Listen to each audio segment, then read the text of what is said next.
Dengue કેવી રીતે થાય બરાબર સમજી લો. ચોખ્ખા પાણીમાં ડેન્ગ્યુના મચ્છર ઈંડા મૂકે. કયા પાણીમાં? ગંદા પાણીમાં નહીં. એટલે ઘણીવાર શું હોય ખબર, કાં ડેન્ગ્યુ થતા હોય ખબર છે કે તમારા ઘરમાં એકાદ કુંડું સાઈડ પર પડેલું જ છે અને એ કુંડુમાં જરા તરા પાણી ભરાયેલું છે, એમાંથી થાય. બેન તું બંધ કરતા છે. અને કોઈને ત્યાં ઘરમાં પેલું ફ્રીઝ હોય ખબર, ફ્રીઝની નીચે પાણી પડતું હોય તો ત્યાં લોકોએ વાળકો મૂકી રાખેલો હોય તો તેમાં પાણી પડતું હોય ને આ લોકોનું ધ્યાન જ નહીં હોય. એવું કહીએ અમે કે દર 5 દિવસે જે પાણી ભેગું થયેલું હોય ને તે ઢોળી દેવાનું. એટલે મચ્છર ઈંડા મૂકે તો બી એમાંથી પછી ધીમે ધીમે લાર્વા બને. આમાં હાપોલિયા જેવા તમને એમ લાગે કે કંઈક આમ નાનું નાનું ફરતું છે, એ લાર્વા કહેવાય ને એમાંથી પછી મચ્છર બને. એટલે એ ધ્યાન આપવાનું કે કશે બી ઘરની આજુબાજુ ચોમાસું પણ અમારે શરૂ થાય ને તો અમે શું કરીએ ખબર, બધા કુંડા વાસણ કંઈ બી ગાર્ડનમાં હોય ને બધા ઉલટા કરી આવીએ, જે એમને ખાલી હોય તે. ખ્યાલ આવે છે? એટલે એમાં મચ્છર ઈંડા નહીં મૂકે. તો અમે એવું કહીએ ગાર્ડનિંગમાં કમળ રોપે ને તો તેમાં પેલી ગપ્પી ફિશ હોય ને, ગપ્પી ફિશ એક અલગ હોય તે એમાં નાખવાની. કારણ શું, તમે ગાર્ડનિંગમાં તમારા કમળ રોપ્યા છે ત્યાં તો તમે પાણી બદલી નથી જવાનું, તો પેલી ગપ્પી ફિશ એમાં નાખે ને તો એ ગાર્ડનિંગમાં તે બધી ગપ્પી ફિશ એ જે લાર્વા હોય ને તેને ખાઈ જાય. એટલે એમાંથી મચ્છર બનવા નહીં દે. બરાબર? અને એ જે મચ્છર છે ને તેને એડિસ ઇજિપ્ટી કહેવાય. એટલે એ કેવા મચ્છર ખબર, તમે કોઈ બી વાર મચ્છરના મારો ને પછી જોજો તો એના પગ પર છે ને આમ સફેદ સફેદ લાઈન હોય, ઝેબ્રાવા લાઈન, ટાઈગર લેગ એવું કહીએ એમાં. બરાબર? એના પગ પર હોય આમ, તો એ તમારા ડેન્ગ્યુના મચ્છર છે.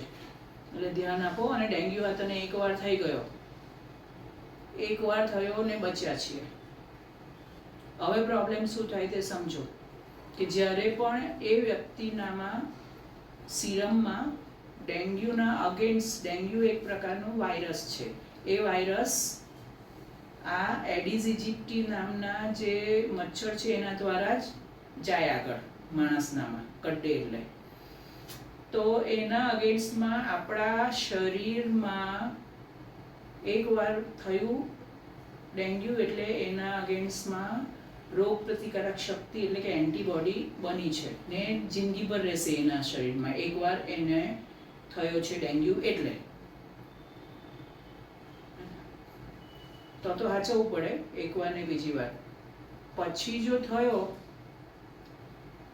ડેન્ગ્યુ તો શું થાય કે એ ડેન્ગ્યુના વાયરસ પાછા શરીરમાં ગયા તો એ એન્ટીબોડી સાથે રિએક્ટ કરીને આપણા બધા મગજ, હૃદય, કિડની બધાને ડેમેજ કરી દે. એટલે બધા ઓર્ગન જે છે મહત્વના તે ફેલ થઈ જાય. એટલે એકચ્યુઅલી તો પહેલી વાર ડેન્ગ્યુ નહીં થાય એની કાળજી રાખવાની. અમે તો કહે ઘરના દરવાજા સાંજના ટાઈમે બંધ કરી દો, ઘરમાં જુઓ કશે પાણીના પેલા ભરેલા ચોખ્ખા પાણીનું કંઈ કશે નથી ને ગંદા પાણીમાં નહીં હોય. ગંદા પાણીમાં મૂકે એ મલેરિયાના મચ્છર, એનોફિલસ. બરાબર?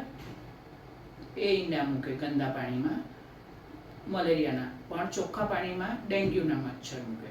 એટલે ઘરની આજુબાજુ જેટલી બી ડોલ બોલ ગમે તે પડેલી હોય, બહાર કંઈ બી હોય, તૂટેલું કાસલું પૂછલું કંઈ બી હોય, બધું ઉલટું કરી આવવાનું અથવા એવું કરી આવવાનું કે એમાં પાણી ભરાય નહીં. ક્લિયર?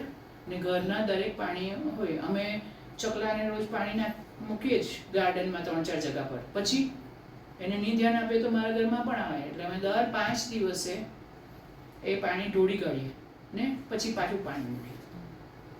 ખ્યાલ આવે? એટલે આ બધી નાની નાની વસ્તુ છે, પણ આ નાની નાની વસ્તુને ધ્યાન આપવું પડે જેથી આ ડેન્ગ્યુ થાય નહીં. ને ડેન્ગ્યુથી આપણા પ્લેટલેટ પણ ઓછા થઈ જાય ને પ્લેટલેટ ઓછા થઈ ગયા એ પ્લેટલેટ આપણા લોહી ગંઠાવાના તત્વને ક્લોટ કરવામાં મદદ કરે અને લોહી ગંઠાય કશે પણ વાગે ત્યારે એટલે બ્લીડિંગ ચાલુ નહીં રહે. પણ પ્લેટલેટ ડાઉન ગયા એટલે મગજમાં બ્લીડ થાય, કિડનીમાં બ્લીડ થાય, પેટમાં બ્લીડિંગ થાય, કશે પણ થઈ શકે દીકરા.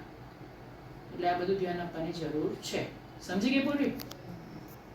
તો આ ડેન્ગ્યુના પ્રિવેન્ટેબલ છે અને સાચવજો. બીજું કંઈ પૂછવું છે તારે?